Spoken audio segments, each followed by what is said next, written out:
ગુજરાતની અંદર કાયદો અને વ્યવસ્થાની સ્થિતિ ખૂબ જ કઠડી રહી છે। જ્યાં જુઓ ત્યાં અસામાજિક તત્વોને છૂટો દોર સરકાર દ્વારા જાણે આપી દેવામાં આવ્યો હોય એ પ્રમાણે કાયદાનો કોઈ ભય કે ડર હવે અસામાજિક તત્વોને રહેલો નથી। ભરૂચ જિલ્લાની અંદર જ ઉપરા છાપરી અનેક અસામાજિક પ્રવૃત્તિઓ બની રહી છે।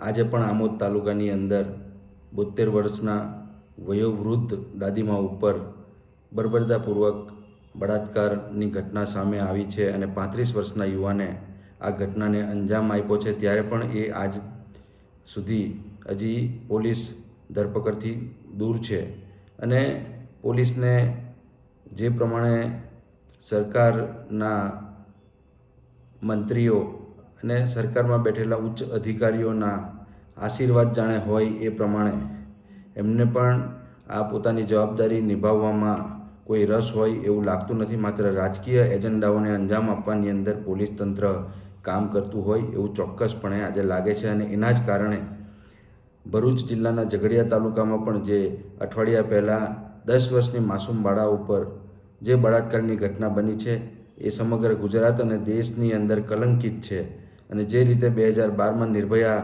હત્યાકાંડ અને બળાત્કારની જે ઘટના બનેલી એ જ પ્રમાણેની આ ઘટના ફરી પુનરાવર્તિત થઈ છે અને એના કારણે સરકારે જે એક્શન લેવી જોઈએ, સરકારે અને પોલીસ તંત્રએ જે અસામાજિક પ્રવૃત્તિ કરનારાઓ ઉપર ભય અને ડરનો માહોલ ઊભો થાય એવા પગલાઓ ભરવા જોઈએ, પણ એ પ્રમાણેની કોઈ સ્થિતિ ભરૂચ જિલ્લામાં કે ગુજરાત રાજ્યમાં જણાતી નથી અને એના કારણે ઉપરાછાપરી બનાવો બને છે। ત્યારે મારી રાજ્યના ગૃહમંત્રી નિષ્ફળ નીવડેલા છે। કાયદો અને વ્યવસ્થાની સ્થિતિ ખૂબ કઠડી રહી છે। ત્યારે રાજ્યના મુખ્યમંત્રીને હું વિનંતી કરું છું કે આ નિષ્ફળ ગૃહમંત્રીને તાત્કાલિક પોતાના પદ ઉપરથી હટાવી અને નવા કોઈ અસરકારક મંત્રીને ગૃહ વિભાગનો હવાલો આપી કાયદો અને વ્યવસ્થાની સ્થિતિ ગુજરાતની અંદર ફરી પુનઃ સ્થાપિત થાય એ માટેના પગલાં ભરે। આભાર। જય હિન્દ।